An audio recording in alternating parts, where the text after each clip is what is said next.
Sarushen, Priscillah, hi, welcome. Sarushen, to you first. In recent years, Sasol has committed to net zero. Can you just tell me a little bit more about that journey? Thanks, Georgie. So Sasol's realized the need to take urgent action to address the climate change challenge. And in this regard, we've made quite bold commitments. We've committed to a 30% reduction in greenhouse gas emissions by 2030. And then we've also put forward a net zero ambition by 2050. So how are we going to do this? We know that we have to move at pace, and we are committed to transitioning our operations. So there are a number of levers that we see playing out in the 2030 timeframe, starting with renewable energy. We've already started making the first moves for our first 600 megawatts of renewable energy, and we plan to increase that to 1200 megawatts by the end of this decade. We've been on a journey of improving our energy efficiency, and we will continue doing that to meet our 2030 targets.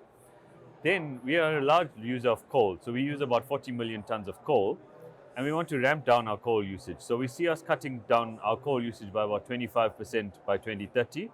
And in order to maintain our production volumes, we are going to bring in additional volumes of gas to substitute that coal. So the combination of renewable energy, energy efficiency, and feedstock substitution, how we're going to achieve our 2030 targets. And then it's really about laying a platform and a foundation to then pivot towards our net zero ambition. And that's where our ambitions towards green hydrogen come in and lower carbon energy solutions. Priscillah, can you tell me more about that move into green hydrogen? I think it's very clear for us that the pathways that we've set ourselves has to take into consideration learning curves from technology development. And as such, we set ourselves a clear pathway to say how we're going to drive the cost of green hydrogen to become more competitive.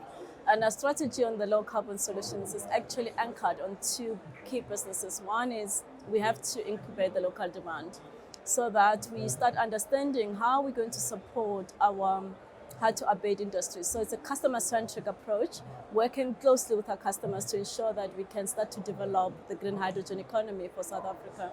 In that regard, we've prioritized few applications. Specifically, we are looking at heavy-duty mobility. We have partnerships in terms of that. The second application that we are looking at is green steel. South Africa has lost its competitiveness in the past for steel importation. So we believe if we can revitalize that and be able to produce green steel competitively, we will be able to ensure that the country repositions itself. And we're also talking to mining customers as well. So that's one part of the strategy around incubating the local demand.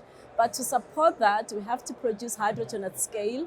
And we believe that the second anchor, which is more the first phase of our development in green hydrogen, will have to come out of export markets. So we have already identified two locations, taking advantage of the endowments of South Africa, particularly the renewables are competitive to some of the key hydrogen development hubs that we are seeing.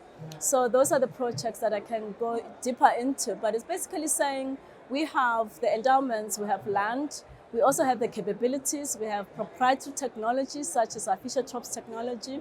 We have a business like Sasol that knows how to handle green hydrogen. We currently produce grey hydrogen, 2.5 million tons. So we know how to produce it, how to handle it.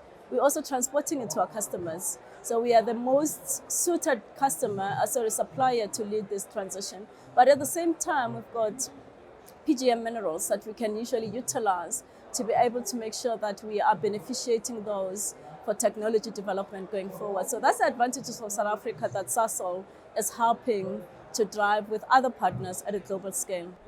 Can we talk about just energy transition? There's a lot of complexities around it in Africa. How is Sasol approaching that? So I think first of all, when we talk about just energy transition, it's got an economic and a social imperative. And the complexities of Africa, again, is still energy poverty as well, as you're aware.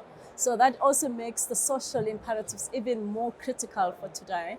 So we believe at Sasol that we cannot do this on our own. It's a collaboration between ourselves and the private sector as well as government. But again, as we look at the decarbonization of our businesses, Sarushen mentioned that we're going to reduce coal by 2030 by 25%, which is almost 10 million tons. It's going to have economic impact and social impact on our communities, on our employees. So we are looking at interventions to retrain, to develop. We're also looking at interventions to create other ecosystems within the platforms that we operate within. So give an example. As we bring green hydrogen at scale, water desalination is a huge opportunity for agriculture. when we produce green ammonia, fertilizing economy becomes quite important as well. So there's a number of ecosystem opportunities, including looking at opportunities for innovation and development for small enterprises. So we are looking at it holistically, but we can't do this alone. We are working with the partners in the mining sector in Mpumalanga, but at the same time, we're also working with government because that coherent intervention plan will enable all of us to accelerate at pace. Tell me more about this work, because South Africa has made, as you've mentioned, bold commitments to move to a lower carbon economy despite its challenging starting point. How are you helping to achieve that objective? So South Africa definitely has its challenges, but there are also fantastic opportunities. And I think, as Priscillah mentioned, this is going to be through creating partnerships between the private sector and the government, and that's how we see us succeeding. So to start with, South Africa is blessed with quite an amazing renewable endowment, and Sasol's working with the government to unlock that renewable potential for the country.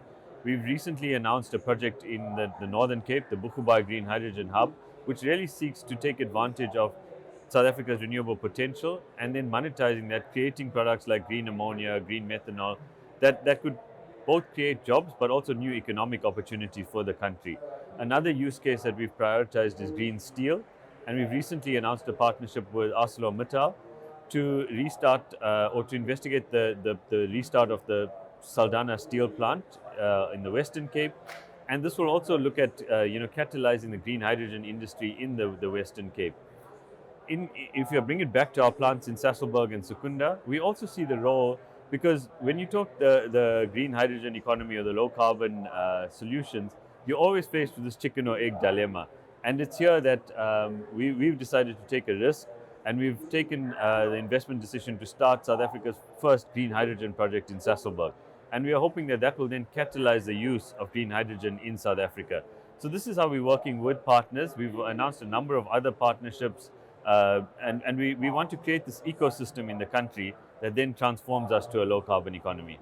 I think perhaps to also add on that, Sarushen, is that for these projects to reach a financial close, we're going to need offtakes, and investors will be looking for credible players.